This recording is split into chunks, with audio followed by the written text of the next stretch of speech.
কাছাড়ে কাটিগড়া বিধানসভা কেন্দ্রে খাদ্য সুরক্ষার কার্ড বন্টন করলেন কেন্দ্রীয় পররাষ্ট্র ও বস্ত্র প্রতিমন্ত্রী পবিত্র মার্গারিটা।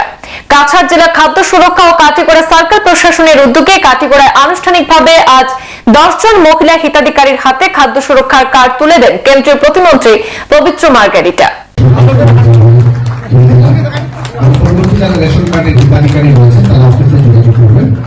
আনুষ্ঠানিকভাবে মন্ত্রীর হাত দিয়ে আমরা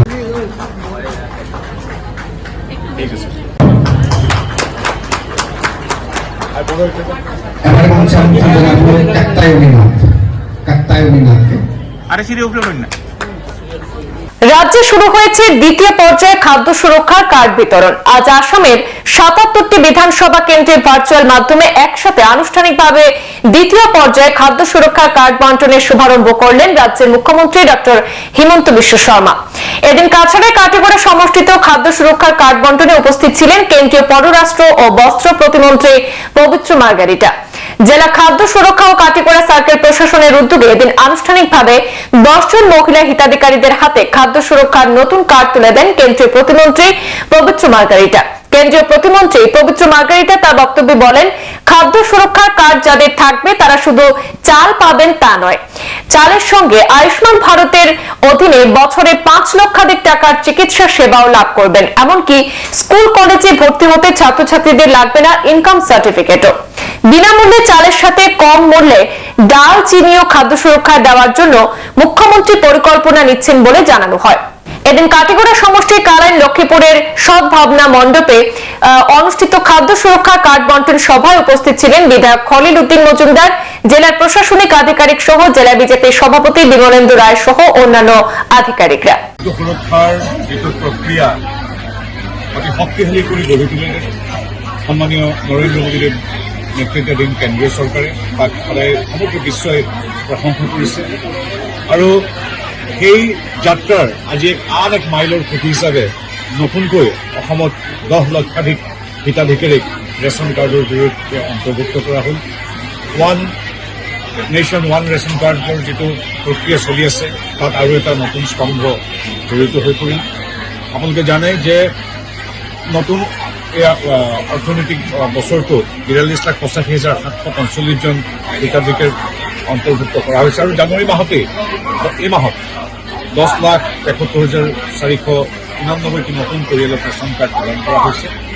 হ'ব সকলোৱে অহা 2 সপ্তাহৰ পিছৰ পৰাই এই সুবিধা লাভ কৰিব।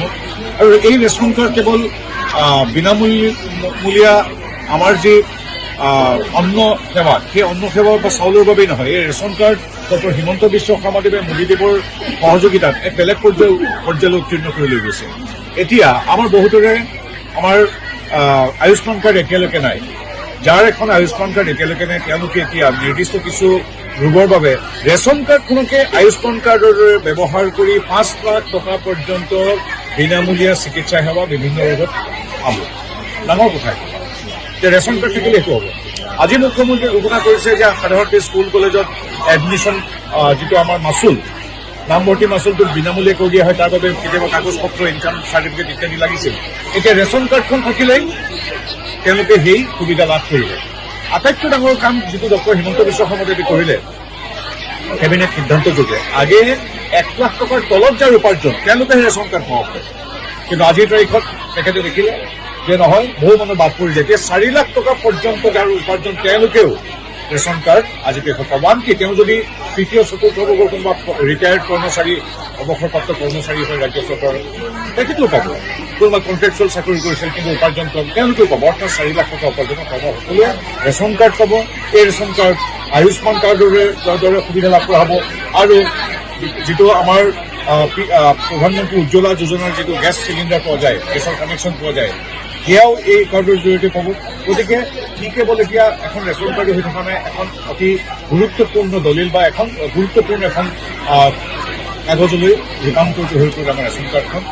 মই এতিয়া কাটিগড়াত আছোঁ, ঐতিহ্যমণ্ডিত কাটিগড়াত কাছাৰ জিলাৰ প্ৰত্যেকটো সমষ্টিতে আজিৰ তাৰিখত ৰেচন কাৰ্ড বিতৰণ কৰা হৈছে।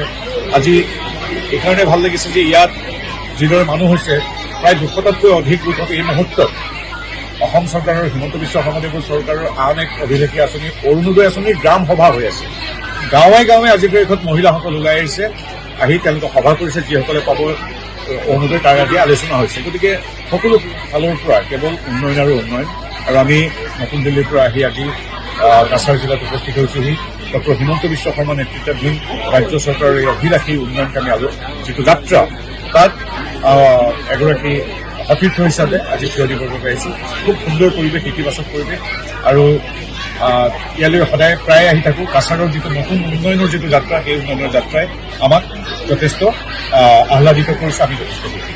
সংবাদ এই পৰ্যন্তই, ফিৰছি পৰবৰ্তী অন্যান্য আপডেট নিয়ে। ধন্যবাদ।